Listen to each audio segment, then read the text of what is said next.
हाँ दोस्तों, स्वागत है आपका हमारे नए पॉडकास्ट में। और ये पॉडकास्ट काफी ज्यादा नॉलेजेबल होने वाला है क्योंकि आज हमारे साथ है आचार्य मनीष जी, जो कि बहुत ज्यादा फेमस है अपनी आयुर्वेदिक चीजों को लेके, और ये बहुत ज्यादा मशहूर वैद्य है। और आज हम बहुत ही डीपली जानेंगे आयुर्वेद एक टॉपिक को, और कैसे अपना लाइफस्टाइल होना चाहिए। सर हमें सब बताएंगे, हमारे काफी सारे क्वेश्चंस हैं।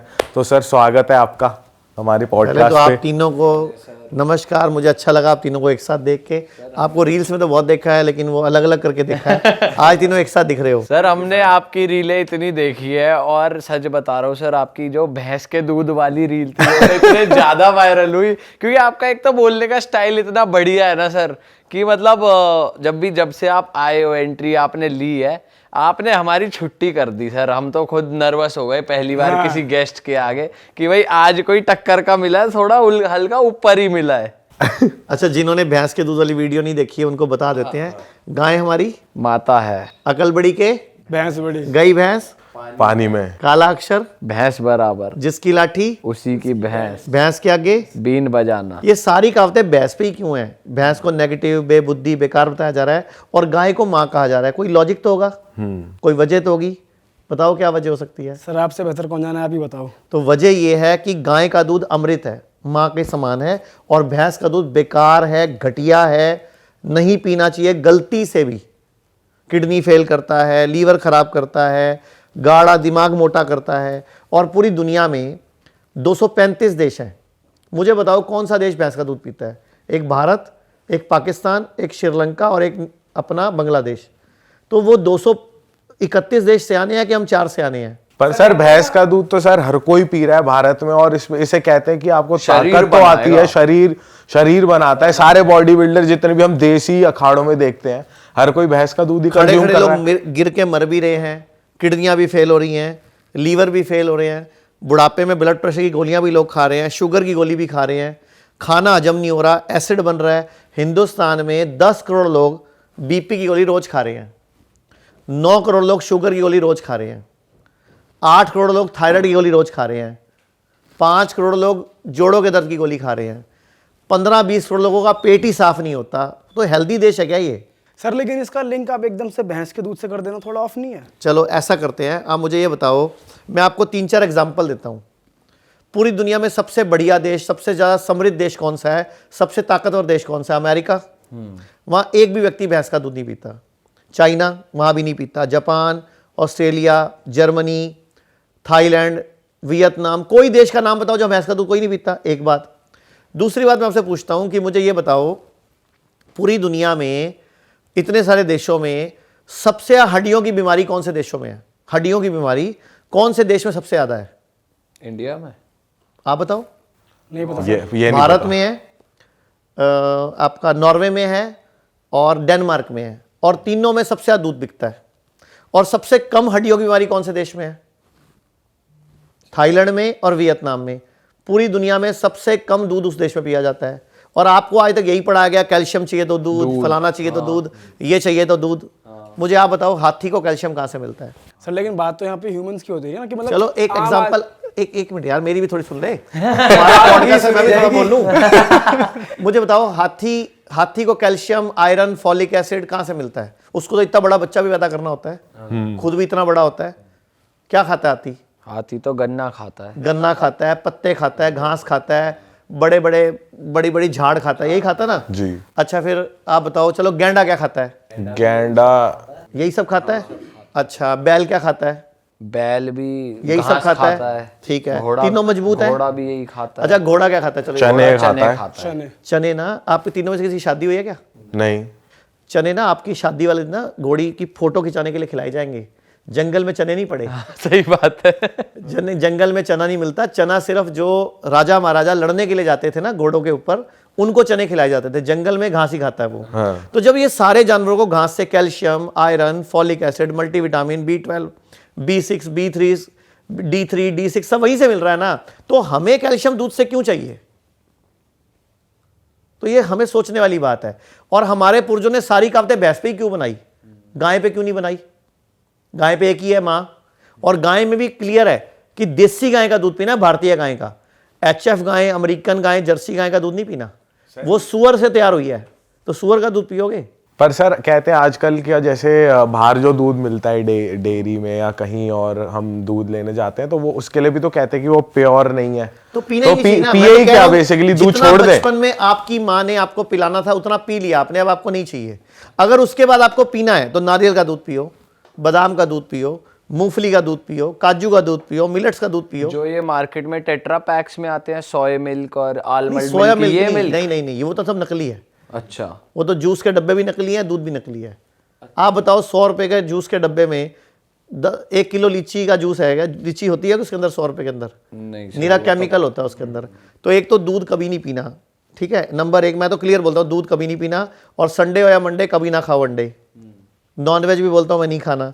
नेचुरल चीजें जब जो हमारे लिए बनी हुई हैं वही खाओ। अच्छा चलो एक और दूध पे बात कर लेते हैं। आपने दूध का बात करी कि दूध भैंस का, आप लोग कौन सा दूध पी के बड़े हो? सर हम तो अब भैंस तो का ही थैली पीते हैं। थैली मैं आपको भैंस के बारे में 2-3 इंटरेस्टिंग बातें बताता हूँ। भैंस बन रही है गाँव में, उसी का ही आता है। हाँ, तो अब उसको बदल दो देसी गाय से, अच्छा, ठीक है, भैंस छोड़ दो, देसी गाय बना लो घर में। अब मैं आपको एक छोटी सी बातें बताता हूँ। आप ना एक काम करो, 10 गाय इकट्ठी करो देसी, और एक बछड़ा छोड़ दो किसी एक गाय का, वो सीधा अपनी माँ के पास चला जाएगा। और आप 100 गाय छोड़ दो, एक बछड़ा छोड़ दो, तो भी अपनी माँ के पास चला जाएगा। और आप सिर्फ 10 भैंसे छोड़ दो और एक उनके बच्चे छोड़ दो, एक, उसको पता ही नहीं चलेगा मेरी माँ कौन है। चलो ये तो बछड़े के ऊपर लेते हैं, बछड़ा हो सकता है बच्चा हो। आप 10 बछड़े खड़े कर दो और एक भैंस खड़ी कर दो, वो अपना बच्चा नहीं ढूंढ सकती। और 1000 गाय के बच्चे खड़े कर दो और एक गाय खड़ी कर दो, अपना बच्चा ढूंढ लेगी। गाय इंटेलिजेंट प्राणी है, भैंस डफर, बेबुद्धि, बेअकल, ठुस प्राणी है। और जानबूझ के भारत में उसको इंट्रोड्यूस किया गया कि तुम्हारा दिमाग खराब हो जाए, क्योंकि अंग्रेज ये समझ गए थे, पूरी दुनिया में रिसर्च हुई है कि भारतीयों का दिमाग नंबर 1 है। अब भारतीयों का दिमाग नंबर 1 है तो भारत नंबर 1 है तो राज भी करेगा, विश्व गुरु बन जाएगा, जीडीपी बढ़ा लेगा, तरक्की कर लेगा। तो भारत को जानबूझ के खराब करने के लिए भैंस इंट्रोड्यूस की गई, भारत को जानबूझ के खराब करने के लिए गेहूं इंट्रोड्यूस किया गया। आप बताओ, सड़कों किनारे पीपल थे, बरगद थे, अशोक के पेड़ थे, उनको काट के सफेदे कहां से आ गए? ये सब प्लानिंग से हुआ।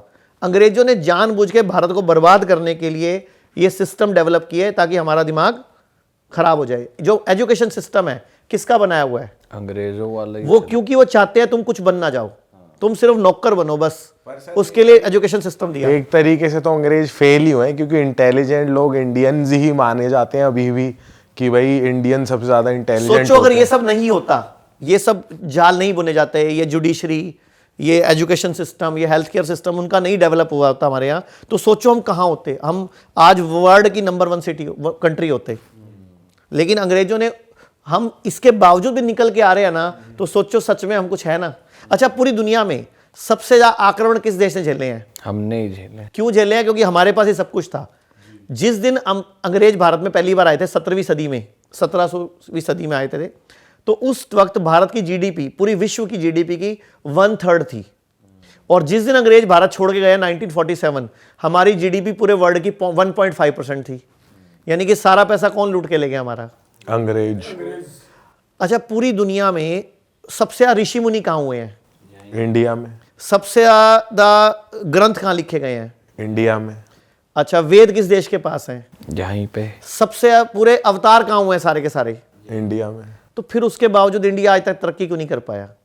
खान पान की वजह से। खान पान, लाइफस्टाइल, प्लस हमारे जो पॉलिटिशियंस थे, जो अंग्रेजों के दबाव में जिन्होंने पॉलिसीज बनाई, अंग्रेजों के दबाव में जिन्होंने हमारे कानून बनाए और हमारी एजुकेशन सिस्टम को डेवलप किया। अब एक बात बताओ, जो एजुकेशन है हमारी, उसमें sine theta, cos theta, MC square, EC square कभी काम आते हैं क्या? सर ये तो हम भी बात करते हैं, कहाँ काम आए आज? कुछ भी पढ़ाई में काम नहीं आता। जो बंदा निकला है ना, वो अपने दम पे निकला है। जिसने भी इंडिया में नाम बनाया है, पहचान बनाई है, वो अपने दम पे बनाई है, उसको कोई एजुकेशन ने सपोर्ट नहीं दी। जबकि गुरुकुल के टाइम पे हर बंदा दिमागी होता था जब गुरुकुल होते थे। अंग्रेजों ने जानबूझ के हमारे गुरुकुल सिस्टम खत्म किया। तो इस देश को तो जानबूझ के बर्बाद किया गया है, चाहे भैंसे डाल के, चाहे सफेदे के पेड़ डाल के, एग्जाम्पल दे रहा हूं, चाहे जुडिशरी डाल के। अब जो हमारा भारत का न्याय व्यवस्था है, उसमें न्याय है? नहीं, न्याय तो नहीं है। अच्छा, आज से 300 साल पहले मान लो आप 2 सगे भाई हो, 300 साल पहले आपका झगड़ा होता, दोनों भाई आप प्रॉपर्टी के डिस्प्यूट को लेकर झगड़ पड़ते, तो आप क्या करते? राजा के पास जाते, महामंत्री के पास जाते, पटवारी के पास जाते, दोनों की सुनता, फैसला कर देता। अब आप दोनों को 10 साल हो गए कोर्ट में धक्के खाते हुए। ये भाईचारा है, ये बर्बाद कैसे हो? ये भाईचारा, ये बर्बाद कैसे हो? न्याय कहाँ है?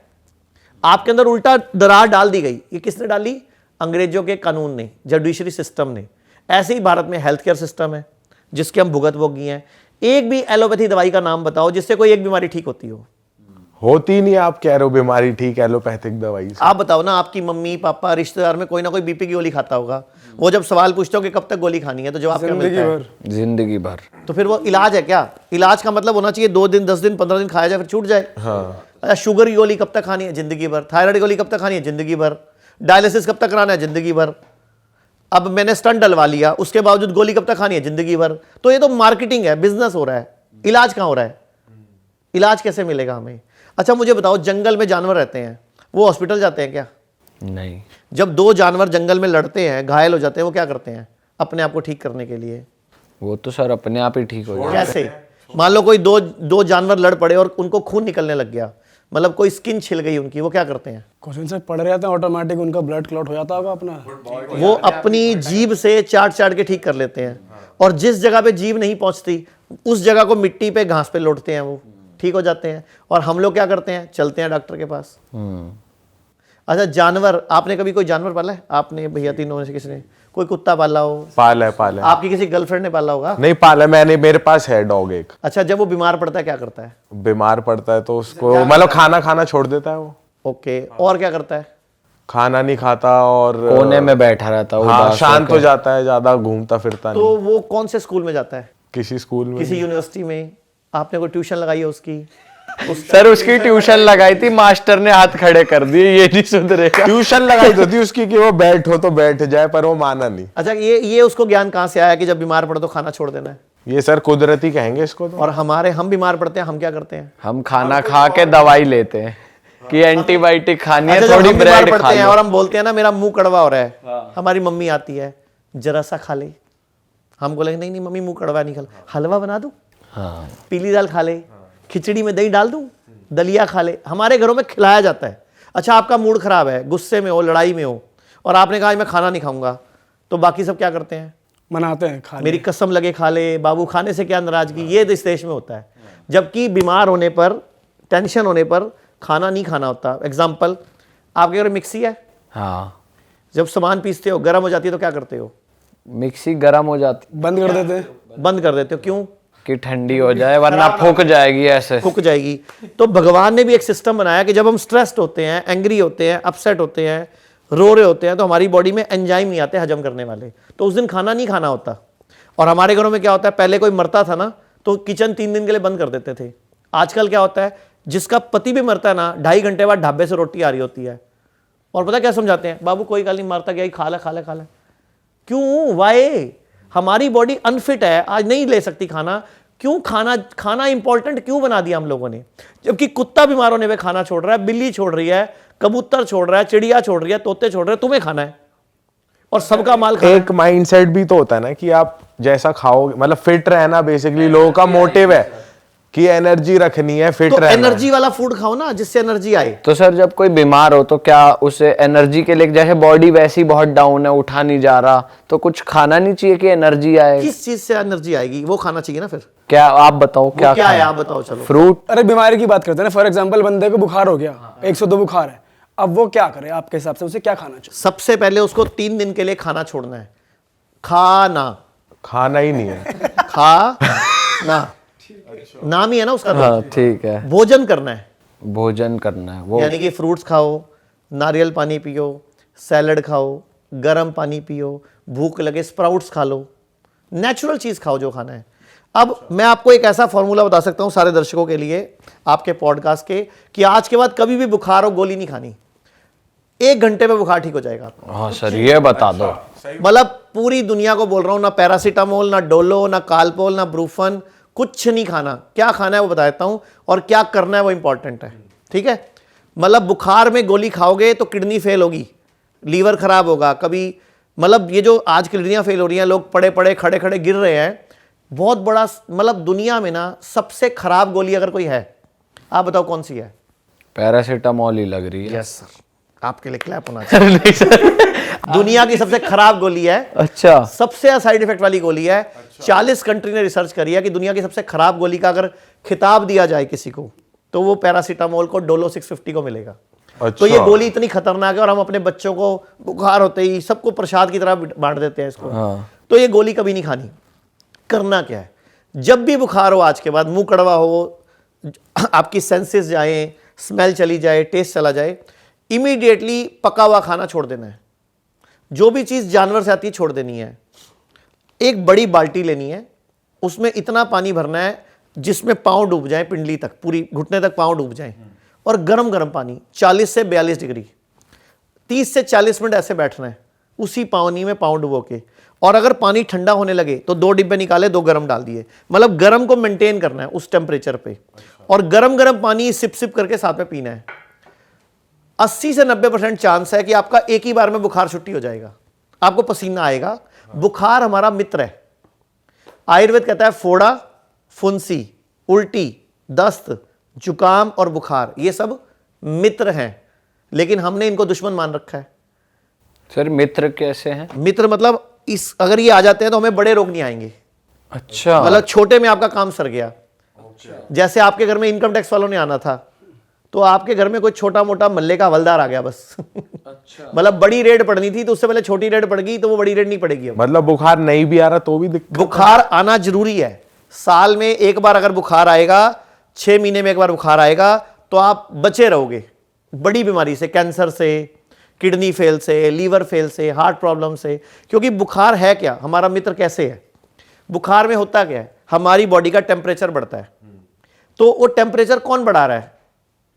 कौन बढ़ा रहा है वो टेम्परेचर? अंदर की इम्बैलेंस हुई हमारी बॉडी खुद बढ़ा रही है जानबूझ के, अपने आप को प्रोटेक्ट करने के लिए। बुखार 2 कारण से चढ़ता है। आपको आइडिया है कोई 2 कारण कौन से हैं? सर हमने तो ये सुना है अंदर कुछ इन्फेक्शन हो गया उससे। बिल्कुल सही सुना है आपने। आप पूरा, आपका पॉडकास्ट सच में रियल पॉडकास्ट है ना, तो उसका नाम होना चाहिए रियल नॉलेज पॉडकास्ट। आपको सच में नॉलेज अच्छी है आप लोगों की, या तो पॉडकास्ट कर करके होगी या बाय बर्थ है। सर आपको देखा बहुत है। तो बुखार मित्र कैसे है बता देता हूं। 2 कारण से बुखार चढ़ता है। नंबर 1, जब कोई बाहर से बैक्टीरिया या वायरस हमारी बॉडी में इंसर्ट करता है, नाक के माध्यम से या कहीं से भी, ठीक है, उसको हम बोल सकते हैं कोई भी पैथोजन। पैथोजन में बैक्टीरिया, वायरस, फंगस सब आ जाता है। तो कुछ भी मेरी बॉडी में बाहर से आया, अब मेरी बॉडी के पास एक टूल है कि मैं अपने अंदर गर्मी करूं, टेम्परेचर बढ़ाऊं और उसको मार दूं। तो बॉडी ने खुद टेम्परेचर बढ़ाया उसको मारने के लिए, उसको न्यूट्रल करने के लिए और उसके खिलाफ एंटीबॉडी बनाने के लिए।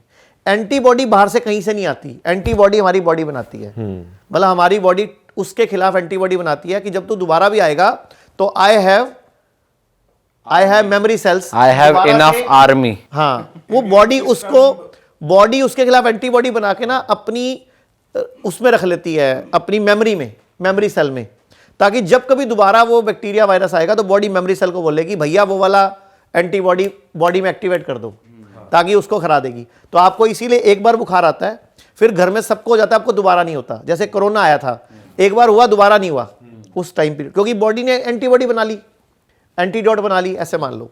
तो एक तो बुखार चढ़ता है जब बॉडी में पैथोजन आता है, बैक्टीरिया, वायरस। दूसरा बुखार कब चढ़ता है? जब मेरी बॉडी में मेरा जो लीवर है, मेरा जो गॉल ब्लैडर है, उसका जो जूस है, पित्त जिसको बाइल बोलते हैं, जब वो इन्फेक्टेड हो जाता है, मेरे ब्लड में गंदगी आ जाती है, तो बॉडी अपने ब्लड की गंदगी को फूकने के लिए टेम्परेचर बढ़ाती है। यानी कि बॉडी आपको कैंसर से बचाती है, बॉडी आपको किडनी फेल से बचाती है, बॉडी आपको ब्लड कैंसर से बचाती है, लीवर से बचाती है, लीवर फेल से बचाती है, ताकि बॉडी उस गंदे पित्त को फूकने के लिए टेम्परेचर बढ़ा लेती है कि तू फूक जा। मतलब बॉडी एक तरह से आग लगा देती है सारे कचरे को इकट्ठा करके। और हम गलती क्या करते हैं, गोली खा के, पैरासीटामोल या डोलो खा के बुखार उतार लेते हैं। तो बॉडी वो नहीं कर पाती जो करना चाहती है, तो बाद में बड़ी बीमारी आती है, फिर से बुखार चढ़ता है, क्योंकि बॉडी क्या करना चाह रही है, उसके खिलाफ शक्ति एंटीबॉडी बनाना चाह रही है। सर लेकिन कुछ केस में ऐसा भी होता है, जैसे डॉक्टर्स भी कहते हैं कि जैसे हम खुद भी अपने घरों में देखते हैं कि अगर टेम्परेचर बाय चांस 102, 2.5 या 103 पहुंच गया तो गीली पट्टी लगाई जाती है सर पे टेम्परेचर को कूल डाउन करने के लिए। आप ऑन दी अदर हैंड कह रहे हो कि अपने पैर को गर्म पानी में डालो। मैंने पैर बोला, सिर नहीं बोला। सर नहीं, लेकिन मतलब फिर बॉडी तो एनीवेज ठंडी हो रही है ना।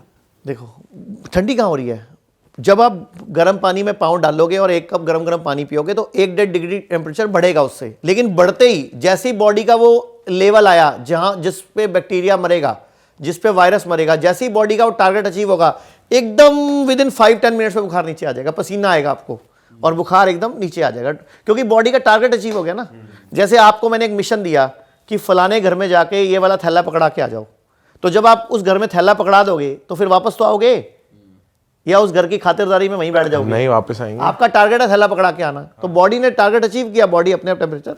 तो दोबारा नहीं चढ़ेगा इस केस में? अगर दोबारा चढ़ रहा है इसका मतलब आपकी बॉडी अभी भी किसी और इन्फेक्शन से लड़ रही है, तो दोबारा वही उपाय करो, वही गर्म पानी वाला। देखो 100 में से 80% एक ही बार में बुखार उतर जाएगा। ओके। 10-15% चांस है आपको ऐसा 2-3 बार करना पड़ेगा, जैसे अभी करा, शाम को फिर कर लो, अगले दिन सुबह फिर कर लो। नुकसान थोड़ी है। वैसे ही मैं बोलता हूं आज आप एक काम करना, आज के बाद कभी भी किसी को हार्ट की प्रॉब्लम हो, किसी को लीवर फेल हो, किसी को किडनी फेल हो, कोई भी बीमारी हो, आप सब ये कर लो। इससे वैसोडाइलेशन हुआ, बेसिकली आपने गर्म पानी रखा, इससे हुआ क्या, आपकी नसें खुली, डायलीट हुई, सिकुड़ी खुली, तो ब्लड सर्कुलेशन बढ़ा।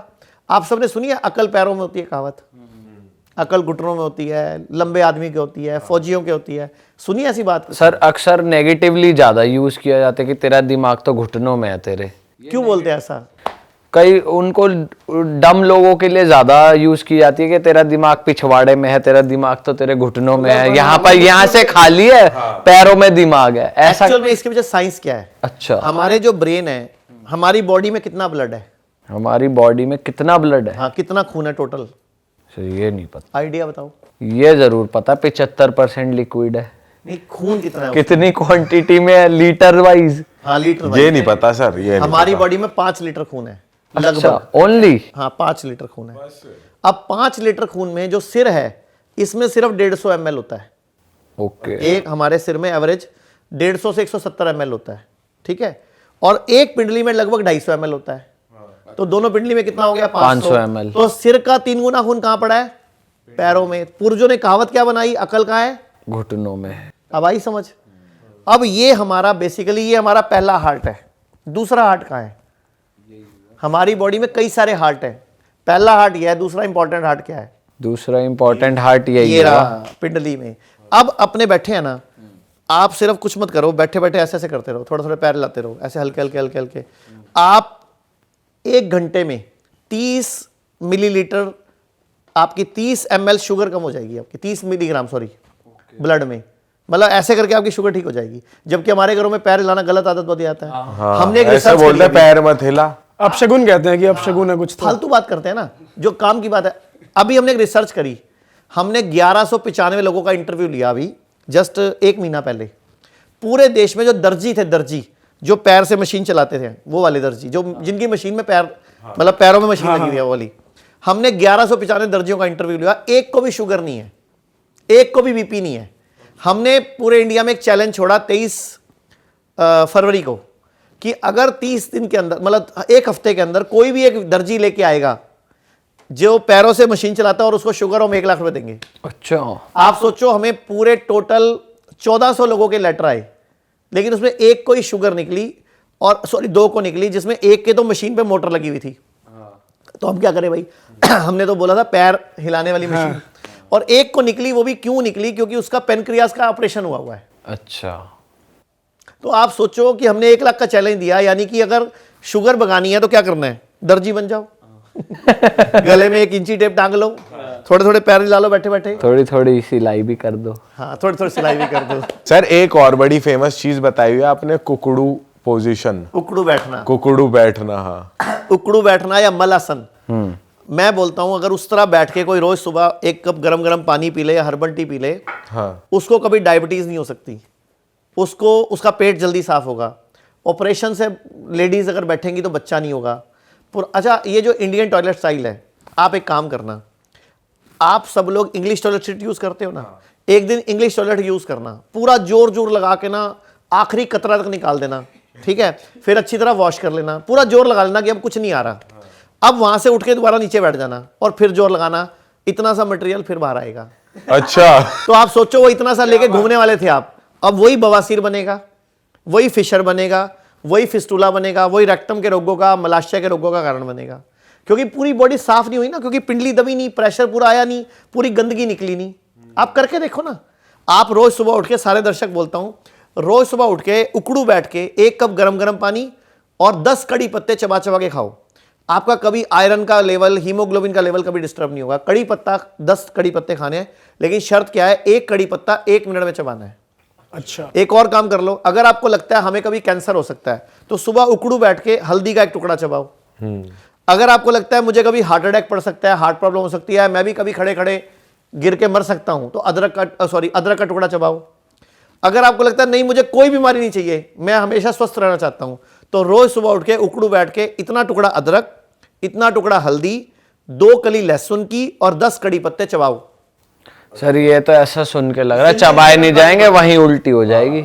ऐसे कैसे हो जाएगी? सर ये आयुर्वेदिक चीज है सर, वो कड़वी बहुत होती है सर, इसका कुछ इलाज अदरक बताओ। आपके घर में हर खाने में कितनी जगह यूज होती है? अदरक वाली चाय कितना पसंद बट सर करता वो है? मसालों के साथ मिक्स हो जाती है ना, कच्ची अदरक कैसे खाए आदमी? तो भैया तू थोड़ा सा उसका वो बना कुछ दे, ऐसा बना दे। ऑल्टरनेट बताओ आप, ऑल्टरनेट। तो एक काम मतलब यंगस्टर्स आयुर्वेद से इसलिए भी भागते हैं चलो, टेस्ट चलो, के चलो। चक्कर में। आप घर में कौन सा जूस पीते हो घर पे रोज सुबह? कोई जूस पी सकते हो घर पे? रोज सुबह तो गर्म पानी ही पिया जाता है। तो गर्म पानी में अदरक, हल्दी और लहसुन उबाल के उसका पानी उबाल पी लो। के ऐसे कर लो। छान ले उस। हाँ छान लो। मैंने आपको हर्बल टी दी है, हाँ 32 जड़ी बूटी वाली। और वो पी कोई लो। जूस पीना चाहे तो देखो मैं जो पीता हूँ चुकंदर, आंवला, हल्दी, गिलोय, अदरक और इसमें ये लहसुन और उसमें थोड़ा सा किन्नू और कोई भी जो घर में एक आधा फ्रूट और पड़ा हो, सेब वेब, इन सब का जूस बना देता हूँ सुबह सुबह। और नारियल पानी भी डाल देता हूँ और 1 गिलास मैं खुद भी पीता हूँ, मेरे बच्चों को भी देता हूँ। ओके। और मुझसे रात को 12 बजे बात करोगे मैं फुल एनर्जेटिक मिलूंगा। और गेहूं चावल छोड़े हुए मुझे 6.5 साल हो चुके हैं। चावल भी छोड़े? गेहूं भी छोड़ रखा है मैंने, चावल भी छोड़ सर गेहूं का ऑल्टरनेटिव बताओ। रोटी तो Millets। अच्छा, मिलेट्स का आटे की रोटी। हाँ नहीं मैं खाता ही नहीं, मैं ना गेहूं खाता हूँ ना चावल खाता हूँ। सर एक बार आपका आप थोड़ा लोगों को लग रहा है मेरे में कोई कमजोरी है या मैं चक्कर खा के गिर जाऊंगा अभी? ऐसा तो नहीं सर लग एक बार आपका ईटिंग रूटीन जानते हैं। सुबह मेरा आप eating आपने जूस बता दिया। मैं आपको ऐसा एक ईटिंग रूटीन बता देता हूँ जो आइडियल होगा, जो सबकी सब बीमारियां ठीक कर सकता है। एक आइडियल रूटीन बता देता हूँ जिससे किसी को भी कोई बीमारी नहीं आएगी। कर दे, बता दो। शुगर भी ठीक हो जाएगी। अगर आप चाहो तो हिंदुस्तान में 10 करोड़ लोग शुगर की गोली खाते हैं रोज। अगर सिर्फ ये वाला डाइट रूटीन अपना ले तो सबकी शुगर की गोली छूट सकती है। और सर बीपी भी बहुत मेन प्रॉब्लम इसी डाइट रूटीन से बीपी की गोली भी छूट सकती है। कितने दिनों में? 70% का तो 7 दिनों में। अच्छा, मतलब शुगर एक स्कैम है, एक धोखा है मेडिकल माफिया का। ब्लड प्रेशर एक धोखा है। अगर आप डाइट ठीक कर लो सब ठीक हो जाता है। सारी बीमारी की जड़ डाइट है, लाइफस्टाइल है, हमारी गलतियां और स्ट्रेस है, ये सुधारना है बस, बाकी कुछ भी नहीं करना। और गोली खा के किसी की शुगर आज तक ठीक हुई हो तो एक बंदे का नाम बताओ जिसकी गोली खाने से शुगर ठीक हुई हो, सिर्फ मैनेज होती है। और एक काम करो, गूगल पे कोई भी शुगर की गोली, बीपी गोली का नाम डाल लो और साइड इफेक्ट खोल लो, दुनिया जान के साइड इफेक्ट मिलेंगे। तो मैं चाहूंगा कुछ और सवाल है तो वो पूछ लो, डाइट चार्ट लास्ट में बता दूंगा। सर अभी हमने जैसे फीवर की बात कर रहे थे, आपने एक रेमेडी भी बताई हम सबको, बट कई बार क्या होता है सीवियर फीवर हो जाता है, टाइफॉइड निकल आया, वो अगेन बाहर से इन्फिल्ट्रेट हो गया, या डेंगू हो जाता है, जब वीकनेस इतनी ज़्यादा हो जाती है कि आप कुछ कर ही नहीं सकते, हॉस्पिटल जाना ही जाना पड़ने की नौबत आ जाती है। और हम सबके आम तौर पे पेरेंट्स का भी यही वो होता है कि चलो फटाफट जल्दी रेमेडी या रिलीफ मिले कुछ। तो उस केस में भी कुछ इमीडिएट एक्शन हमें लेना चाहिए या कुछ ऐसा जो आप अच्छा, बताना हॉस्पिटल चाहो? जाके वो क्या करते हैं? कोई भी फीवर वो क्या करते हैं? सर ड्रिप व्रिप चढ़ा देते हैं। मुझे एक रिसर्च पेपर लाओ जिसमें यह साबित होता हो कि ड्रिप चढ़ाने से आपकी जान बचती हो। उल्टा मैं रिसर्च पेपर दे सकता हूँ ड्रिप चढ़ाने से जान जाती है। अच्छा, मैं आपको रिसर्च पेपर देता हूँ मास्क लगाना नुकसानदायक है। मैं आपको रिसर्च पेपर देता हूँ कि हॉस्पिटल में जाने से मौत ज़्यादा होती है, घर पे रह के मौत नहीं होती है। मैं आपको रिसर्च पेपर देता हूँ कि किडनी की दवाई खाने से, क्रिएटिनिन कम करने की दवाई खाने से, या डायलिसिस कराने से, या बीपी की गोली को, बीपी को दबाने से मौत के चांस ज़्यादा है, जबकि नहीं गोली खाओ तो चांस कम है। शुगर की गोली को दबाने से शुगर को मरने के चांस ज़्यादा है, जबकि गोली नहीं खाओ तो बचने के चांस ज़्यादा है। सारे रिसर्च पेपर है, मैं कुछ भी मेरे मन से नहीं बोल रहा भाई, जो कुछ है पेपर पे है।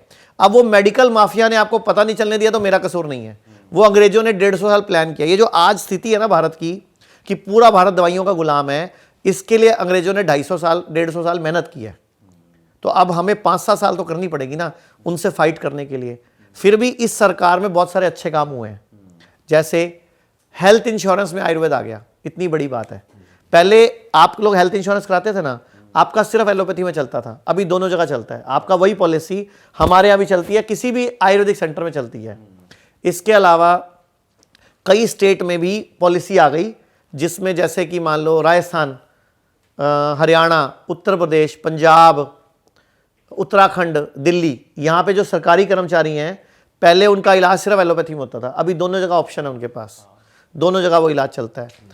अब अपने बात कर रहे थे डेंगू, मलेरिया, चिकनगुनिया, कोई भी बीमारी, सबसे पहला काम जैसे ही एक लक्षण आए आप इमीडिएटली खा ना कर दो, खाना बंद कर दो, पका हुआ भोजन, गेहूं, चावल और कोई भी चीज जो जानवर से आती हो।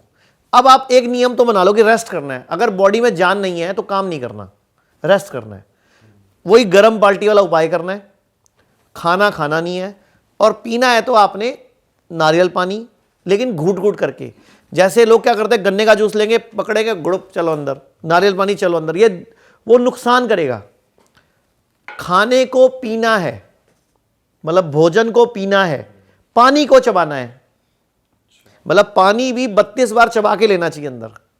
देखो मेरी आंत को, मेरी बॉडी को, मेरे आमाशय को नहीं पता मैं क्या लेने जा रहा हूं, तो उसको मुंह में पूरा स्वाद आने दो, 32 बार चबाओ ताकि जो रस मेरी बॉडी निकाल ले, मुंह निकाल ले, saliva, amylase, lipase, ptyalin, trypsin, pepsin, उसके अकॉर्डिंग अंदर वाली बॉडी तैयार हो जाए। जैसे कि मैं मान लो ये कहता हूं मैं आपको, आपके घर पे मासी आने वाली है आपकी, आपको फोन आया कि शाम को 5 बजे कि 9 बजे मासी आ जाएगी, तो आप क्या करोगे? पूरी तैयारी करोगे, कहाँ सुलाएंगे, कहाँ बिठाएंगे, कहाँ खिलाएंगे, सब तैयारी करोगे ना, क्योंकि आपको पता है 5 बजे फोन आ गया, 9 बजे मासी आएगी या मामा जी आएंगे। अगर मासी 9 बजे बिना फोन करे सीधी टपक जाए, अब आप क्या करोगे? कोई तैयारी, अब आप परेशान होगे। मासी तू बता तो सही, मैं खाना पकाती, मैं कुछ तेरे को सुलाती, तेरे से बैठती, तेरे साथ कुछ सिस्टम बनता, तू एकदम खड़े पैर आ गई। हम शादी में जाके क्या करते हैं, 8 बजे सूप, 8:15 भल्ले, 8:30 पापड़ी, 8:45 टिक्की, 9:15 मंचूरियन, फिर 9:30 मलाई कोफ्ता, फिर 9:45 बजे आइसक्रीम, फिर 10 बजे कॉफ़ी, फिर उसके बाद तीले वाली कुल्फी, फिर एक कॉफ़ी, फिर दूध का गिलास, फिर बर्फी, फिर टिक्की, फिर कुछ और, फिर कुछ और, 12 बजे यहाँ तक भर लेते हो। लास्ट में गुलाब जामुन, लास्ट में पान, गुलाब जामुन या रसगुल्ला। अब मुझे बताओ, इतना स्वाद, इतना कुछ आपने बॉडी को दे दिया, बॉडी बेचारी क्या क्या पचाए, एक साथ आपने कई विरोधी चीजें दे दी जो एक साथ नहीं खानी होती। जैसे आयुर्वेद में बड़ा क्लियर वर्णित है कि दूध और नमक का कोई मुकाबला नहीं है, मतलब इकट्ठे नहीं खा सकते, ल्यूकोडर्मा हो जाता है, सफेद दाग। मछली और दूध इकट्ठा नहीं ले सकते, प्याज और दही इकट्ठा नहीं खा सकते, कच्चा नमक कभी नहीं खा सकते, ना दही पे, ना रायते पे, ना फ्रूट पे, ना सलाद पे, ना लोगों के जख्मों पे, कहीं नहीं डालना चाहिए। और हमारे कच्चा जो हम अलग से डाल देते हैं, ऊपर से डालते हैं, वो नहीं खाना चाहिए, हमारी आंतों में जख्म हो जाता है। अच्छा केचुआ देखा बचपन में, केचुआ, उस पर नमक डालते थे, क्या होता था? बिरबिरा था वो, मरने और की वो हालत। उसकी पूरी स्किन फूल के मर जाता था। सबने डाला हुआ केचुआ, डाला ना? नहीं डाला तो नहीं, ऐसा कुछ पता है पर मुझे, देख उसमें पता है होता ये कि हुआ उसको है। डालेंगे तो अच्छा वैसे हमारी अंदर से आंतें कैसी हैं, केचुआ जैसी है। और अब नमक डाल दें अंदर तो क्या होगा? जगह जगह दाने हो जाएंगे, फुंसियां हो जाएंगी, छाले हो जाएंगे, मुंह में छाले हो जाएंगे, अल्सर हो जाएंगे, कैंसर हो जाएगा। कोई बताता नहीं ना स्कूल कॉलेज में, क्योंकि अंग्रेज यही तो चाहते थे। अंग्रेजों ने जानबूझ के हमारी शिक्षा प्रणाली खराब करी, एक भी चीज काम की नहीं है। जबकि पढ़ाना क्या चाहिए था, क्या खाएं क्या नहीं खाएं, क्या ज्यादा खाएं क्या कम खाएं, क्या अच्छा क्या बुरा, ये तो सिखा नहीं रहा कोई। लेकिन हमें सिखा क्या रहे हैं, जहां औरंगजेब का बाप, शाहजहां का बाप, उसका बाप, फिर उसका बाप, आपको उसकी पीढ़ियां याद है। महाराणा प्रताप के बाप का नाम भी बता दो जरा। सही बात। मुझे बड़ा दुख हुआ एक दिन, मैं टॉपिक से भटक रहा हूं थोड़ा सा, मेरा बड़ा दुख हुआ। मेरा बेटा 7th क्लास में था, उसकी क्लास में चैप्टर था अकबर का और महाराणा प्रताप का। मैंने उसकी किताब ली, CBSE बोर्ड की। उसकी क्लास में क्या लिखा हुआ था, महाराणा प्रताप के ऊपर सिर्फ 3 लाइनें थी।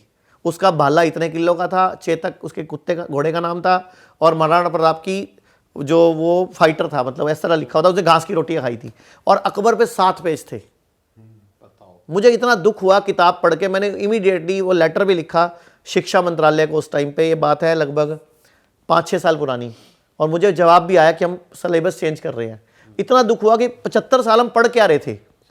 अकबर हमारे देश का ये इन्वेडर था, जो आक्रमणकारी था, हमारे देश को लूटने आया था, हमारी बहू बेटियों को लूट गया, हमारा सोना लूट गया। उसका तुम इतिहास पढ़ा रहे हो 7 पेज का। और महाराणा प्रताप जिसने रक्षा करी, हल्दी घाटी का युद्ध लड़ा हमारे लिए, हमारी बहू बेटियों को बचाया, उसके सिर्फ 3 लाइनें। तो ऐसे इस देश में बड़ी सारी घपलेबाजी हुई है। मैंने अभी पहले बताया था ना, पेड़ों के, सड़कों के किनारे पहले बीबल, बरगद के पेड़ होते थे, पीपल के पेड़ होते थे, अशोक के पेड़ होते थे, कहाँ चले गए? नीम के पेड़ होते थे, आम के पेड़ होते थे, कहाँ चले गए? सफेदा कैसे आ गया? आपको पता है सड़कों के किनारे सफेदे लगे होते हैं, सफेदा छांव भी नहीं देता, सीधा पेड़ जो उड़ता है लंबा, और वो पानी भी सबसे ज्यादा खींचता है, और पंजाब में सबसे ज्यादा लगे हुए हैं। अंग्रेजों का काम है सब, ये भैंस हमारे देश में डालना, ये सफेदा डालना, गेहूं, पूरे साल गेहूं खा रहे हैं हम, जबकि गेहूं पूरा साल खाने का नहीं था। आपके घर में कोई बुजुर्ग है, पापा मम्मी दादा दादी, कोई कुछ है, कोई बड़े बुजुर्ग है, नाना नानी वगैरह? नहीं। उनसे कभी पूछा है पूरा साल गेहूं खाते थे क्या? हम साल में सिर्फ 2 महीने गेहूं खाते थे। हम कभी बाजरा खाते थे, कभी रागी खाते थे, मक्की खाते थे सर्दियों में, फिर गेहूं खाते थे। हम अनाज बदल बदल के खाते थे।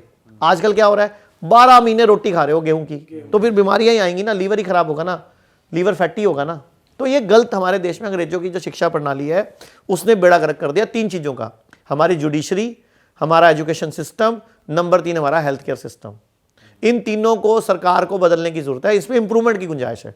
अच्छा मुझे बताओ, किसी को न्याय मिलता है क्या? मैंने आपको एक सवाल पूछा था, दोनों भाई लड़ पड़े, हाँ, आज की डेट में न्याय मिल रहा है क्या? नहीं, न्याय तो नहीं मिलता, बहुत डिले है सर, और बहुत पेचीदा हो जाता है। और खुद जज साहब बोलते हैं, हमारे देश के जजों ने बोला है कि justice, late justice is justice denied, मतलब लेट जस्टिस मतलब जस्टिस नहीं है। हाँ।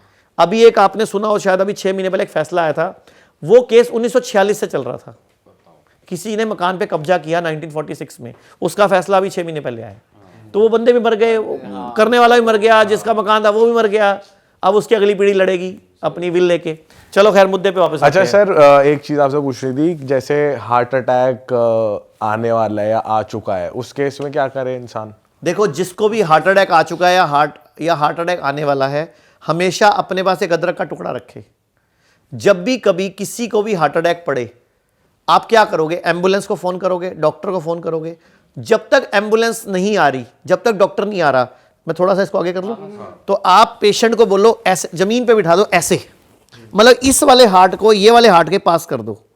जितना ये वाला हार्ट इस वाले हार्ट के पास आ जाएगा, उतना आप सेफ हो जाओगे। इसको बोलते हैं हार्ट सेफ पोजीशन।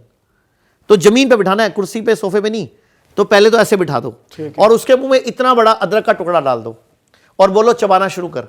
इतना चबा कि आंखों से पानी आ जाए। तो क्या होगा? नाइट्रिक ऑक्साइड का प्रोडक्शन बढ़ गया। और ये मेरी रिसर्च नहीं है, ये हमारी आयुर्वेदा की टेक्स्ट बुक्स में, रिसर्च पेपर्स में लिखा हुआ है कि जिंजर आपको बचा लेगी, अदरक। मैंने मेरे कुत्ते का नाम भी जिंजर रखा है इसीलिए। हाँ। क्योंकि वो बचा लेगा। नहीं, एक्चुअल में हुआ क्या था कि मैंने अदरक वाली वीडियो बनाई थी, तो मुझे बड़ी कंट्रोवर्सी झेलनी पड़ी, तो मैंने अपने डॉगी का नाम भी जिंजर रख दिया। अच्छा, मतलब अब इस पे माइक पे बोलना ठीक नहीं है। खैर फिर भी मेरे को अच्छे लोग हैं, बहुत सारे देश में अच्छे लोग हैं जो मदद करते हैं हमारी। नहीं तो मेडिकल माफिया तो जीने ना दे, क्योंकि उसको तकलीफ होती है ना, उनके ऑपरेशन कम हो जाते हैं, उनकी गोलियां कम हो जाती है। अभी हमने किडनी फेल पे अभियान चलाया हुआ है।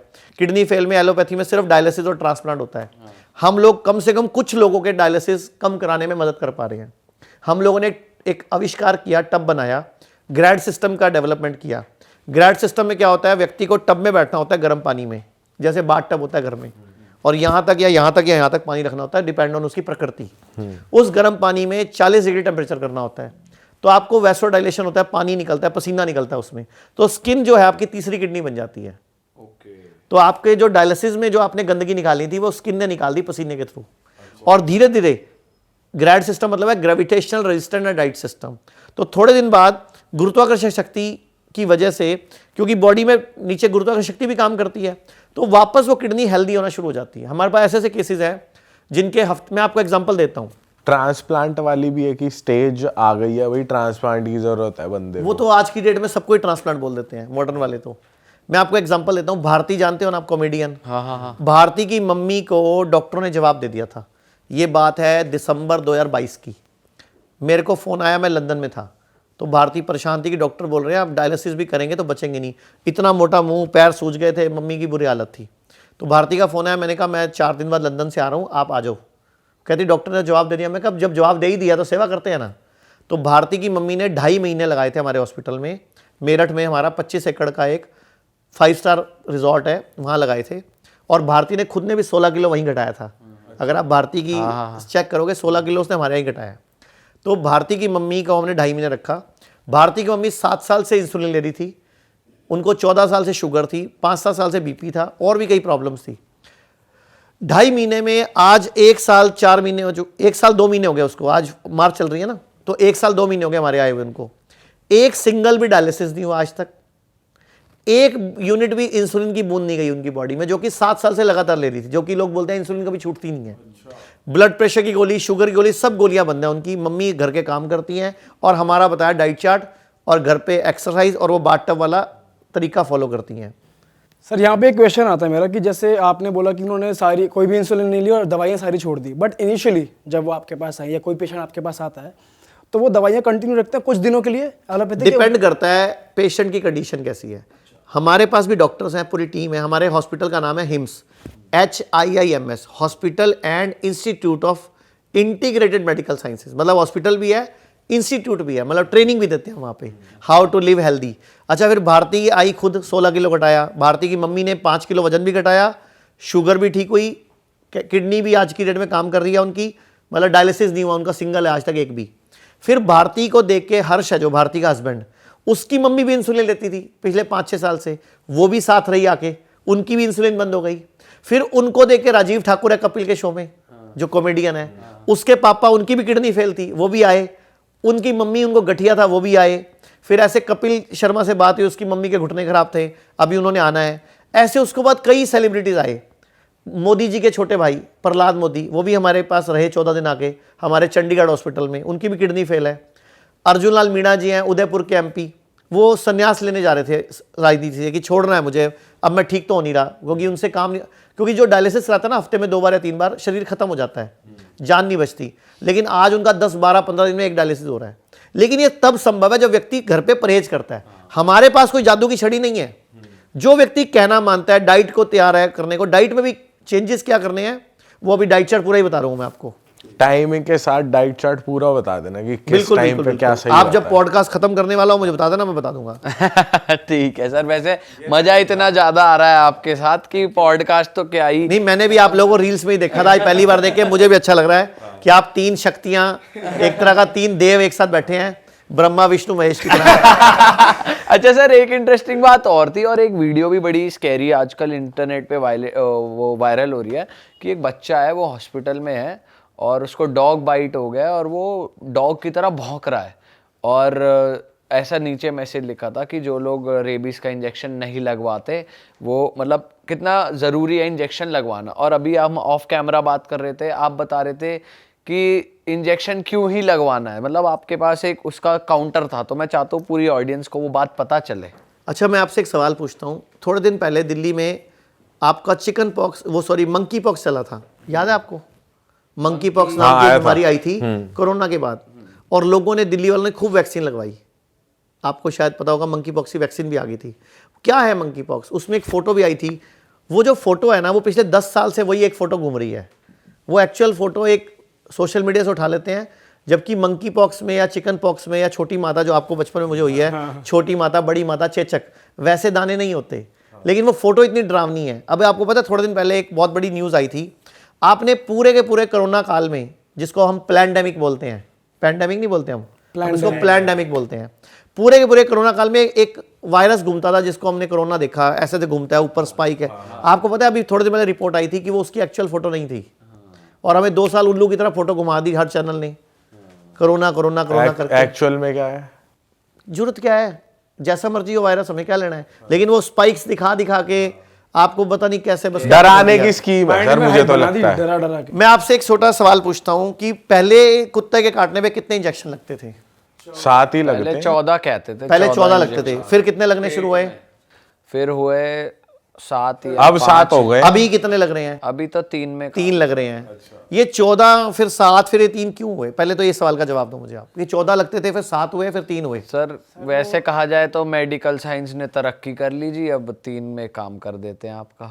आप कंपनी की वेबसाइट पे पढ़ो क्या लिख रही है वो, कि हम इकलौते उसके पेटेंट राइट होल्डर हैं, किसी और के साथ शेयर करना नहीं चाहते, हमारी फैक्ट्री की कैपेसिटी कम है, हम नहीं बना पा रहे, हम किसी के साथ टेक्नोलॉजी शेयर नहीं करना चाहते, इसलिए हमने 14 की जगह 7 करे, 7 की जगह 3 करे, और अगर हमें इतनी डिमांड रही तो हम हो सकता है आगे 1 ही कर दें। मैं ये नहीं बोल रहा, ये वेबसाइट पे लिखा हुआ है। अच्छा, जो दवाई तो फिर टेक्नोलॉजी कहाँ है? कई कंपनीज की आती है, सिप्ला की आती है, किसी और कंपनी की आती है, 3-4 कंपनियों की आती है। अच्छा मैं आपसे पूछता हूँ, कुत्ता काट, अगर मान लो आपको कुत्ता काट जाए, आप क्या करोगे? डॉक्टर के पास भागेंगे, क्या करेगा डॉक्टर? रेबीज का इंजेक्शन, वैक्सीन लगवाएगा। वैक्सीन में क्या है? वैक्सीन में तो सर उसका एंटीबॉडी रेबीज का। आप बताओ क्या है? एंटीबॉडी। दुनिया के किसी भी वैक्सीन में एंटीबॉडी नहीं होता। एंटीबॉडी आपकी बॉडी बनाती है, उसमें वही वायरस था जो कुत्ते ने आपको दे दिया। तो वो और वायरस डाल रहे हैं बॉडी में। हाँ, अब ठीक पकड़े हैं। मतलब आपको कुत्ते ने दे दिया तो वैक्सीन लेने क्यों जा रहे हो? अच्छा मान लो कुत्ते को रेबीज नहीं था ही नहीं, तो लेने क्यों जा रहे हो? तो अब आप पूछो करना क्या चाहिए? अगर कुत्ते ने काटा उसको रेबीज है तो अब बंदा क्या करे? क्योंकि उसका कुत्ते को 100% रेबीज है नहीं है इस पचड़े में नहीं पड़ना चाहिए हमें। कुत्ते को है तो ठीक, कुत्ते को नहीं है तो ठीक। करना क्या चाहिए? बेसिकली डर का व्यापार है ये। हमें 3 दिन के लिए खा ना करना चाहिए। खाना फिर से बंद। 3 दिन के लिए, 4 दिन के लिए खा ना। क्या करना चाहिए? फ्रूट्स खाने चाहिए, सैलड खानी चाहिए, नारियल पानी पीना चाहिए, जूस पीना चाहिए, हल्दी पानी पीना चाहिए, कड़ी पत्ते खाने चाहिए और गिलोय का काढ़ा पीना चाहिए। ठीक है। बस इतना सा काम करना चाहिए। खाना नहीं खाना, बॉडी खुद एंटीबॉडी बना जो लेगी। जख्म हो जाता है उस पर आप किसी भी वैद्य से हल्दी लगवा लो, वो वैद्य आपको एक 3-4 जड़ी बूटियों का लेप बना के दे देंगे, वो बना। पहले लोग यही तो करते थे। अच्छा ये वैक्सीन तो अभी आई, हाँ, पिछले 100 साल पहले, 150 साल पहले। उससे पहले क्या था? उससे पहले आयुर्वेद, ये एलोपैथी का जन्म कितने साल पहले हुआ है? 250 साल पहले।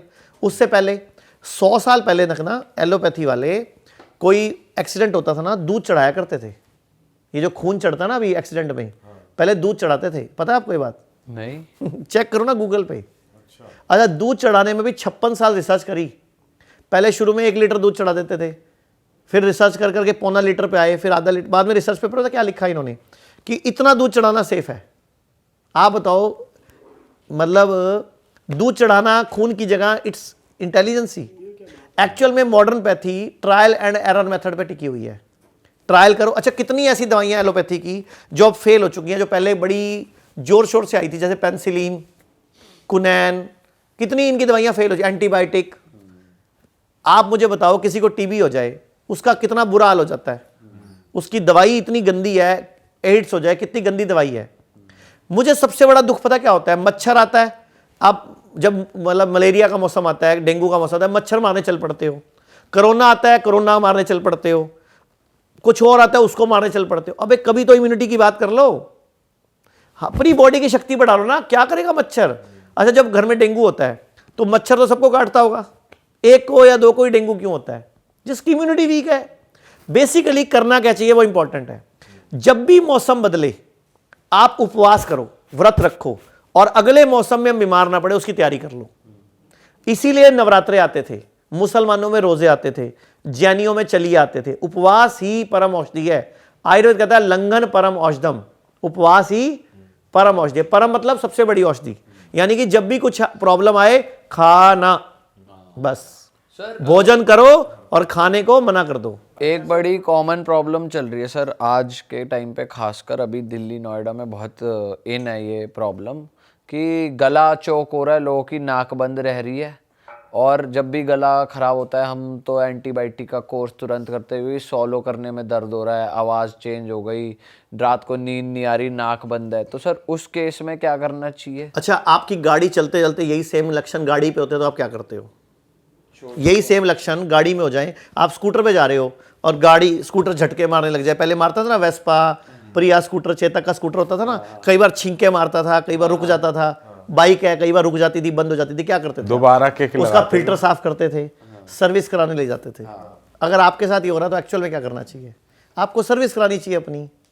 और ये ऐसा हो ना, उसके लिए पहले ही किसी हमारे जैसे सेंटर पे आके पंचकर्म, आयुर्वेद में एक टेक्निक है पंचकर्म। मैं आपको एक श्लोक बताता हूं, सर्वेषाणाम रोगाणाम निदानम कुपिता मला। इसका मतलब है दुनिया में जितने भी रोग हैं उनका एक ही निदान है, कुपित मल को निकाल दो, गंदे मल को निकाल दो। तो अगर आप मौसम में पहले ही, जब मौसम बदल रहा है उसी टाइम बॉडी की शुद्धि कर लो तो ये आएंगे ही नहीं लक्षण। मतलब आप गाड़ी की सर्विस गाड़ी के खराब होने से पहले ही करा लो। अच्छा आपके पास स्कूटर है, बाइक है, कार क्या चीज है? कार है अभी तो। कौन सी कार है? बता दो दर्शकों को। फॉर्च्यूनर। फॉर्च्यूनर। पेट्रोल की है डीजल की है? डीजल। मैं आपको देता हूं 50,000 रुपए पेट्रोल डालो उसमें, डालो आएगा ना। ही नहीं। इतने का तो आएगा ही नहीं, नहीं एक चलो बारी में नहीं मैं आएगा। आपको वैसे देता हूँ, डलवा 5,000 का लो उसमें, लेकिन मैं 45,000 फालतू देता हूँ। हाँ डलवाएगा? नहीं डलवा लो ना यार। ना ना आप बोलोगे खराब हो बंद हो जाएगी, जाएगी सर, खामखा चलेगी नहीं। और क्योंकि वो अच्छा मिट्टी का तेल डाल लो, 1 लाख रुपए देता हूँ, इंजन सीज हो जाएगा उसका। हाँ सर, क्योंकि वो खराब उसके हो लिए नहीं बनी हुई। तो ये बॉडी कुछ भी खाने के लिए नहीं बनी भाई। मुर्गा भी आने दे, अंडा भी आने दे, नॉनवेज भी आने दे, बकरा भी, भैंस की पूंछ। मैं अभी पीछे गया था मिडिल ईस्ट में, वहां पे क्या बोलते हैं उसको, ऊंट भी खा जाते हैं, घोड़ा भी खा जाते हैं वहां पे। सर भेड़ अभी खा हम जाते हैं। थाईलैंड गए थे, वहां पे बिच्छू खा रहे हैं बिच्छू लोग, तो वहां पे लॉलीपॉप की तरह, वहां पे और वो मगरमच्छ लटका हुआ है, उसे खा मगरमच्छ रहे को हैं। ऐसे ग्रिल करके खाल उतार के कटोरी में डाल मतलब के दे रहे कैचुए हैं। वैचुए पता नहीं क्या क्या, क्रैब वैब भी खा रहे हैं, ऑक्टोपस भी खा आप रहे हैं बताओ ये खाने की चीजें हैं सर। लेकिन वहां के लोग खा कैसे रहे हैं और उनको डाइजेस्ट कैसे कर ले रहे हैं उनकी सर? बॉडी? आपको क्या लगता है वहां पे किडनी फेल नहीं है, वहां पे लीवर फेल नहीं है, वहां पे कैंसर नहीं है, वहां पे सब कुछ है। सब कुछ तो है वहां पे आजकल, बीमारियां ही बीमारियां। तो ये इतने सारे जितने भी अभी ये जो आज तक पैंडेमिक आए हैं, ये सारे इधर या तो अमेरिका से आए हैं या चाइना से आए हैं। और ये सब पैंडेमिक है, बेसिकली बिजनेस करते हैं ये लोग। पहले बीमारी भेजते हैं, इन्फेक्शन भेजते हैं, फिर उसकी वैक्सीन और दवाइयां भेजते हैं। वो तो भारत इस बार मोदी जी के हाथ में, सुरक्षित हाथों में है। इन्होंने अपनी बना ली, वरना इनको मजबूरी में WHO के दबाव में बाहर की लेनी पड़ती। सर एक और बहुत मेजर प्रॉब्लम चल रही है आजकल लोगों में। क्या हो रहा है, मतलब बहुत यंग एज में हो रहा है कि हेयर लॉस हो रहा है, जिस कारण लोगों के बच्चे क्या कर रहे हैं, ट्रांसप्लांट करा रहे हैं। और उसमें उनकी जो साइड इफेक्ट्स हैं, आंखें बहुत मोटी हो जाती है, सोलो मतलब बहुत ज़्यादा, और 2-2 दिन तक बहुत कुछ फेस करना पड़ता है। तो आयुर्वेदा में इसका कैसा इलाज है, थोड़ा बताओ। देखो आयुर्वेद में बहुत सारे जड़ी बूटियों के ऑयल्स हैं बड़े। मैं बालों में जानबूझ के बोलता नहीं हूँ, क्योंकि मैं खुद अपने बाल नहीं बचा पाया। हेरिडिटी है, मेरे फादर के, मेरे दादाजी के सबके ऐसे थे, मेरे चाचा जी के भी ऐसे हैं। लेकिन मैं चाहूँ तो इसको उगा सकता हूँ, लेकिन मेरे पास टाइम नहीं, भूल भाल जाता हूँ। मैंने तेल बना के रखे हुए हैं, लेकिन मैं लगाता नहीं। जैसे तो आयुर्वेद में कुछ जड़ी बूटियाँ हैं, कुछ खाने पीने की चीज़ें हैं, जो अगर यूज़ की जाएँ तो बालों को बचाया जा सकता है बड़ा ईजिली। और इतना एक्सपेंसिव भी नहीं है, बड़ा ट्रांसप्लांट की सस्ता है बात की आयुर्वेद, तो बहुत सस्ता है। और अगर चले भी गए हैं तो भी आ सकते हैं वापस। हाँ आ सकते हैं, कोई आयुर्वेद problem के नहीं। थ्रू। आयुर्वेद में क्या है, वात पित्त कफ प्रकृति देख के बॉडी का शोधन करके। आयुर्वेद में एक श्लोक और है, शुद्धो देहा मनुष्य यस्य सजीवति वर्षतम। मतलब शुद्ध देह वाला मनुष्य 100 वर्ष तक स्वस्थ सुखी जीता है। तो शुद्धि करते रहो, बॉडी की क्लीनिंग करते रहो। सर यही मैं जानना चाह रहा था कि जो आपने बात करी बॉडी की सर्विस करने की, तो जैसे आपने पंचकर्मा बताया, तो लोगों को सेंटर पे जाना चाहिए रेगुलर बेसिस पे, ये कहना चाह रहे हो आप? बिल्कुल। और वो क्या थेरेपी होती है, उसमें क्या किया जाता है, थोड़ा बताओ आपके हॉस्पिटल मैं में आपको कैसे क्लियर बताता करते हूँ। हैं? जैसे हर 6 महीने में हर एक को पंचकर्म में 7-10 दिन लगाने चाहिए। पंचकर्म में क्या होता है, एक होता है वमन, उल्टी के द्वारा आपका पूरा अब्डोमेन ट्रैक साफ किया जाता है, उल्टियां लगाई जाती हैं आपको। कुछ एक अलग तरह की विशेष जड़ी बूटियां पिलाएंगे, उल्टियां लगाते हैं, जानबूझ के करवाई। जानबूझ के कराई जाती है, गंदगी निकाल देते हैं आप। विरेचन स्टूल के रास्ते से, पॉटी के रास्ते से गंदगी निकाली जाती है। स्वेदन पसीने के द्वारा, स्नेहन पहले मसल को और स्किन को रगड़ा जाता है, फिर पसीना निकलता है, तो आपकी मसल्स का गंदगी निकलती है पसीने के थ्रू।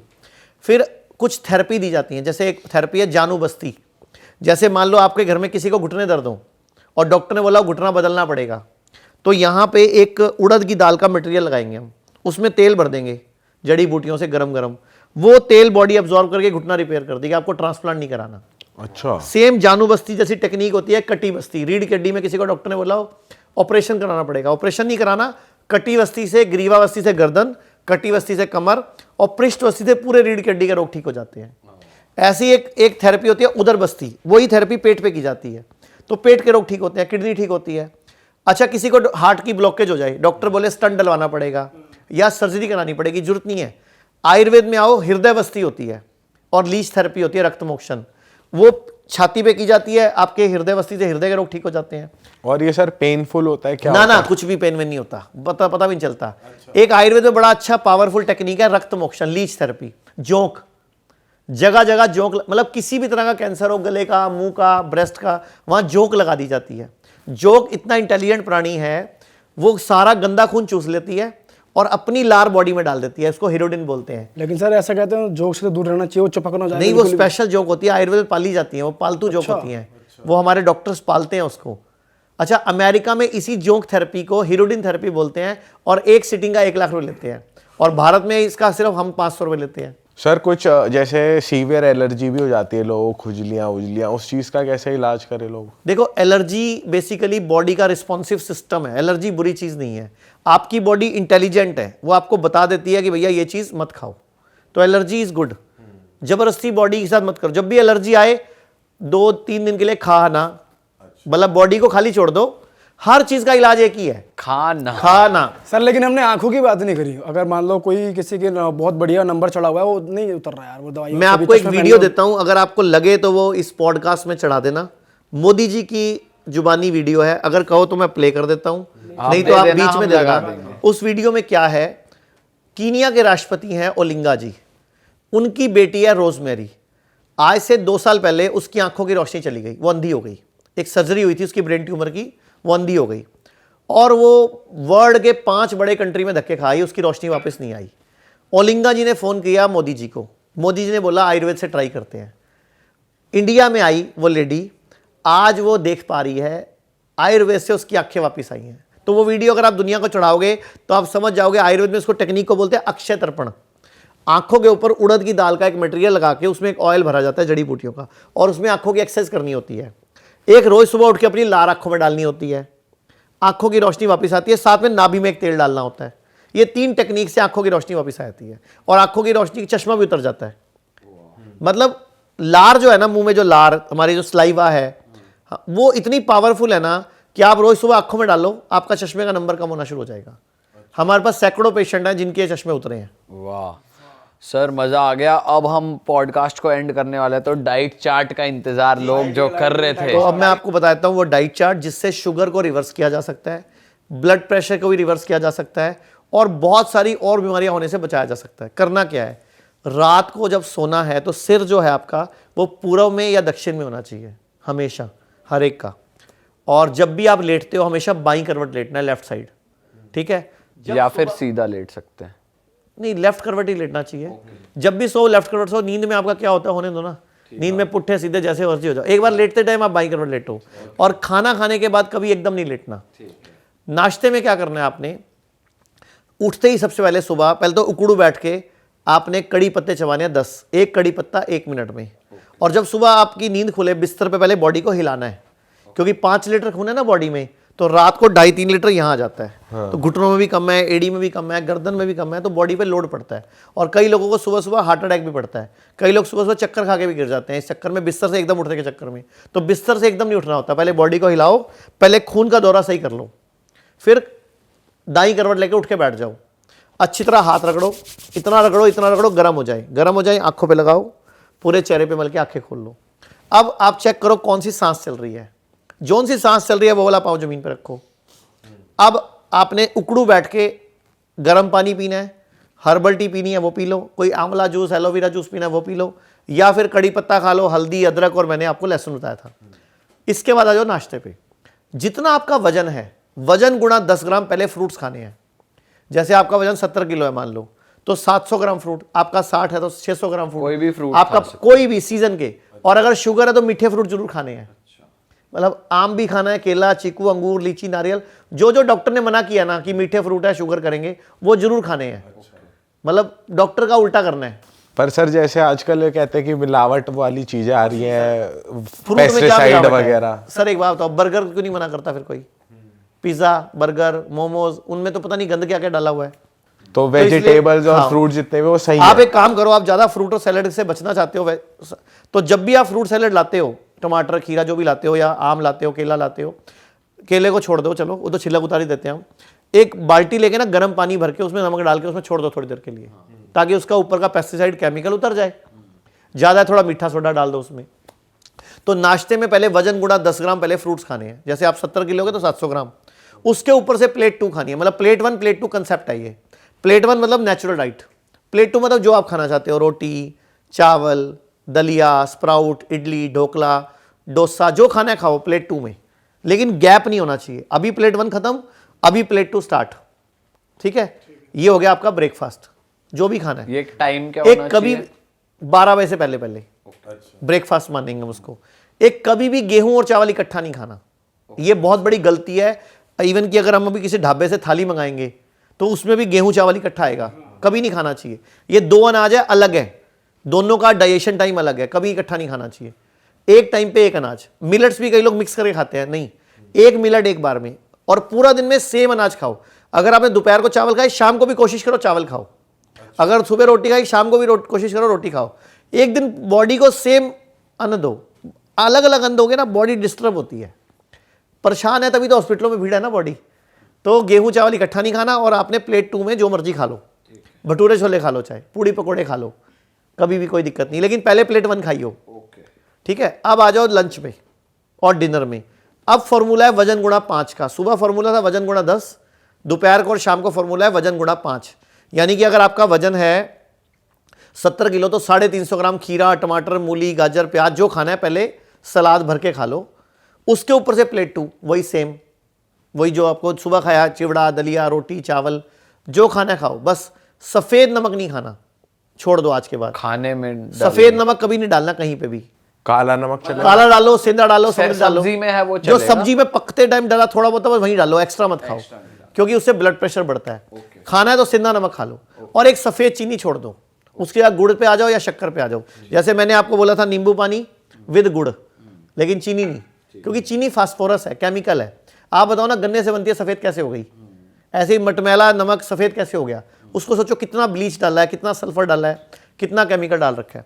तो ऐसे ही सुबह और शाम, दोपहर और शाम को करना है आपने कि खाने के प्लेट 1 प्लेट 2 सिस्टम, वही प्लेट 1 सैलड, प्लेट 2 जो भी नॉर्मल खाना है, ठीक है। अगर आपको डायबिटीज़ या ब्लड प्रेशर है तो कुछ दिन के लिए शाम वाली प्लेट 2 छोड़ दो, बस शाम वाली प्लेट 2 छोड़ दो, और कोशिश करो शाम वाला खाना 6-7 बजे तक खा लो। हफ्ते 10 दिन में, 3 दिन में, 5 दिन में आपको शुगर आपकी नीचे आ जाएगी। आपकी मजबूरी हो जाएगी गोली छोड़ना। अगर गोली नहीं छोड़ोगे तो हाइपोस्टेट में चले जाओगे, मतलब डाउन चली जाएगी, हाइपोग्लाइसीमिया हो जाएगा। और अगर आपने ब्लड प्रेशर खा रहे हो तो ब्लड प्रेशर की गोली भी छोड़नी पड़ेगी, वरना वो नीचे चला जाएगा, आपको चक्कर आके गिर सकता है। तो ध्यान रखना है अपना, ठीक है। अब परहेज क्या है? कोई भी चीज जो जानवर से आती है सब छोड़ दो एक बार। जो भी चीज जानवर से आती है, दूध, अंडे, पनीर वनीर, जो दुनिया की सबसे खराब वस्तु का नाम पनीर है। क्या बात अगर दुनिया में सबसे गंदी खाने की कोई चीज है तो पनीर है। सर, ऐसे मत बोलो सर। मटर पनीर वेज वालों के लिए यही तो एक ऑप्शन सर ये तो बचता वेज है। का चिकन है। टेस्ट भी तो कुछ बढ़िया आता है। आप नॉर्मल पनीर कच्चा खाओ, कोई खास टेस्ट नहीं है। नॉनवेज खाओ, कोई खास टेस्ट नहीं है, लेकिन टेस्ट तो मसालों का है। सब्जी का हम कोई आयुर्वेदिक पनीर सोचते हैं, कहीं किसी को बोलते हैं सर, बना भाई ये- इसको। ये आप इजाद एक काम कर- करो, नारियल का दूध, बादाम का दूध, मूंगफली का दूध बना के उसकी दही बना के खा लो, वो वाला दूध पी लो। आयुर्वेद में ना क्लियर लिखा हुआ है कि दूध को मतलब डिस्टर्ब करके नहीं लेना, मतलब दूध को, क्या उसका शब्द मैं भूल रहा हूँ, प्रोसेस नहीं, दूध को विकृत करके नहीं खाना। विकृत मतलब डिस्टर्ब करके नहीं खाना। और हम नींबू डाल के दूध फाड़ते हैं, फिर पनीर बनता है। तो सर वैसे घी, जैसे घी अच्छा है, घी फर्मेंटेड है, घी अच्छा है। देसी घी गाय का हो तो बहुत अच्छा है। अच्छा, भारतीय देसी गाय का कुछ भी लो अच्छा है, चाहे उसका मूत्र पियो, चाहे उसका दूध पियो, चाहे उसकी दही खाओ, चाहे पनीर खाओ। पनीर तो खैर उसका भी अच्छा नहीं है, खैर पनीर तो विकृत हो गया ना। तो एक तो दूध विकृत करके एक चीज और है, सोया चाप बहुत चल रही है आजकल, वो सर खानी वो चाहिए? सब नकली है, लेबोरेटरी मेड सोया है वो नेचुरल सोया नहीं है। और ये सोया जो है ये जानवरों का फूड है, सुअर का फूड है बेसिकली। हम क्यों खा रहे हैं? क्या बात कर रहे हो? तो आप गूगल करो ना, चीज़ों को चेक करो, अपने पहले अपनी आप R&D पूरी करो। अच्छा सर, एक चीज़ और, आपने जैसे खुद रोटी और चावल छोड़ रखे तो उनका बेस्ट ऑल्टरनेटिव मिलेट्स। अच्छा, गेहूं और चावल की अच्छी बात बताओ कोई 2-4। सर गेहूं में कितना फाइबर होता है? कोई आइडिया नहीं है सर। 1%। चावल में कितना फाइबर होता है? 0.2%। और मिलेट्स में कितना फाइबर होता है? पॉजिटिव मिलेट में 9 से 12%। अच्छा, आप सोचो 500 का नोट पड़ा है, 100 का नोट पड़ा है, 200 का नोट पड़ा है, 20 का नोट पड़ा है, 10 का पड़ा है, 1 का पड़ा है, कौन सा उठाओगे अगर एक ही उठाने का ऑप्शन हो तो? 500। लेकिन आप 1 का उठा रहे हो ना गेहूं चावल खा के। जब 500 का नोट मिलेट्स हमारे देश में है, मोदी जी ने क्रांति कर दी है उसकी मिलेट्स की, तो वो खाओ ना जिसमें रिसर्च हो चुकी है और उससे शुगर ठीक होती है। मिलेट्स और गेहूं चावल में फ़र्क क्या है? जब आप गेहूं या चावल खाते हो तो आधे घंटे से 2 घंटे में सारा ग्लूकोज ब्लड में आ जाता है। उस चक्कर में पहले बॉडी को इंसुलिन को भी स्पाइक देना पड़ता है, पेनक्रियास को भी स्पाइक देना पड़ता है, इंसुलिन का डबल नुकसान हुआ। लेकिन अगर आप मिलेट्स खाते हो तो 8 घंटे में धीरे धीरे ग्लूकोज ब्लड में आता है। यानी कि गेहूं चावल शुगर करते हैं, मिलेट शुगर ठीक करते हैं। दोनों का फर्क देख लो आप। सर इसके साथ साथ कोई चीट मील, चीट डे भी मना सकते हैं लोग हफ्ते में बिल्कुल एक बार। बिल्कुल, हर हफ्ते एक चीट डे करो, कोई दिक्कत नहीं है। पिज्जा वगैरह कुछ भी खाओ। Burger, pizza, paneer. लेकिन एक ना व्हाट्सएप पे बड़ा एक मैसेज चलता है, आपने देखा होगा। एक व्यक्ति ने पिज्ज़ा मंगवाया, उसने 2 मंगवाए, और जब घर पे पिज्ज़ा मैंने देने के लिए आया तो उसने बोला भैया मैंने 2 मंगवाए थे, आज मेरा बर्थडे है, एक मेरे लिए एक मैंने आपके लिए मंगाया था। तो बोलता नहीं मुझे नहीं चाहिए, कहता नहीं भैया मैंने आपके लिए मंगाया था, ये मैंने 2 का ऑर्डर दिया था, पैसे दे दिए। कहता ये गंद मैं नहीं खा सकता। एक चुटला आता है व्हाट्सएप पे, आपने कभी सर्च पढ़ा हो तो, हाँ। कि ये गंद आप खाओ मैं नहीं खा सकता, बर्थडे आपको मुबारक हो। सही बात है सर, मजा आ गया आपसे बात करके, और पता ही नहीं चला टाइम कहाँ चला गया, और आपकी एनर्जी जो थी और जो नॉलेज आज लोगों को मिली है, मजा आ गया। और हम Same to चाहेंगे you. जनता कमेंट करे, और सर का बड़ा बिजी शेड्यूल रहता है, पर हम कोशिश करेंगे सर के साथ दोबारा बैठे, लेकिन उससे पहले हम सर के सेंटर पे जाएंगे, अपनी बॉडी डिटॉक्स कराएंगे। अगर आप भी जाना चाहते हैं तो डिटेल्स नीचे मेंशन्ड है, सर का यूट्यूब मैं एक लाइन में बोल दूं वैसे, हमारा नाम मशहूर क्यों मार्केट में? Kidney fail, liver fail, cancer, heart problem, autoimmune disease या सोराइसिस या कोई भी बड़ी बीमारी, जहां बड़े बड़े हॉस्पिटल हाथ खड़े कर देते हैं ना, लोग तब हिम्स को याद करते हैं। तो हमें खुशी मिलती है कि हम लोगों की एक उम्मीद की किरण बन के उभरे हैं। दूसरी बात, सारे हेल्थ इंश्योरेंस आजकल चलने लग गए हैं, तो मैं सभी से रिक्वेस्ट करूंगा, आप भी अपने हर पॉडकास्ट में बोला करो आज के बाद कि हेल्थ इंश्योरेंस जरूर कराओ, क्योंकि दुख होता है, लोग इलाज की वजह से गरीब हो जाते हैं। हेल्थ इंश्योरेंस है क्या? 12-15 हज़ार रुपये में 5 लाख का इलाज मिलता है, और फ्री। सही बात। तो फिर आपके इलाज के पैसे भी नहीं लगेंगे, हमारे रिजॉर्ट में आओ, चाहे हमारे हॉस्पिटल में आओ, चाहे एलोपैथी में जाओ, फ्री होगा इलाज। तो हेल्थ इंश्योरेंस कराना जरूरी है। हमारे पूरे भारत में 125 सेंटर हैं, 40 हॉस्पिटल्स हैं और 85 क्लिनिक्स हैं, 4 बड़े हॉस्पिटल हैं। सबसे बड़ा हमारा दिल्ली के पास मेरठ में है, जो 350 बेड अभी ऑपरेशनल है। लखनऊ में 100 बेड का है, चंडीगढ़ में 100 बेड का है, मुंबई में 150 बेड का है, और छोटे छोटे बहुत सारे हैं, कलकत्ता या कोई हमारा पटना, मुंबई में अंधेरी, थाने, ऐसे प्रयागराज, कानपुर, आगरा, सोनीपत, अंबाला, चंडीगढ़, ऐसे छोटे छोटे हमारे 36 हैं, ये और बड़े बड़े हॉस्पिटल्स या 4, ये क्लिनिक्स? 40 hospitals okay. हैं। और इसके अलावा दिल्ली में हमारे 14 सेंटर हैं, 3 हॉस्पिटल और 11 क्लिनिक। और सोचो, मैं खुद इतना बीमार रहता था, मैं अपना इलाज कराने इस फील्ड में आया था। 31 किलो वजन था मेरा, और मैं अपना ट्रीटमेंट कराने आया था, और मुझे बड़ी खुशी मिलती है कि आज दुनिया को इलाज में मैं उनकी मदद कर पा रहा हूँ आयुर्वेद की मदद से। वाह आप इस सर, फील्ड के वाह। राजा बन गए सर, इस फील्ड में आप गए थे इलाज करने के लिए। बट एनीवेज, मैं ऑडियंस से कह दूं भाई, इस पॉडकास्ट को अपने तक मत रखना, ये बहुत ज़्यादा वैल्यूएबल नॉलेजेबल वाला पॉडकास्ट है। प्लीज़ सही लोगों तक पहुंचाएं, शेयर करें, इंस्टाग्राम पे, व्हाट्सएप पे अपनी फैमिली एंड फ्रेंड्स को जरूर शेयर करें। और सर को भी अगर आप कनेक्ट करना चाहते हैं तो इंस्टाग्राम पे भी कनेक्ट कर लें, सर का इंस्टाग्राम नीचे है। और YouTube का चैनल सर का यहाँ गोल बटन आ रहा है। सर बहुत ज़्यादा रेगुलरली अच्छा कंटेंट अब अपलोड करते रहते हैं, जो आपकी ज़िंदगी में बहुत काम आएगा, तो प्लीज़ उसे सब्सक्राइब कर लीजिए। और हम मिलेंगे आपसे एक और मज़ेदार पॉडकास्ट के साथ। Till then bye bye, okay जी, टेक केयर, बाय जय बाय। श्री राम, जय श्री अपने राम। परिवार का ध्यान रखें, bye bye. Thank you ji.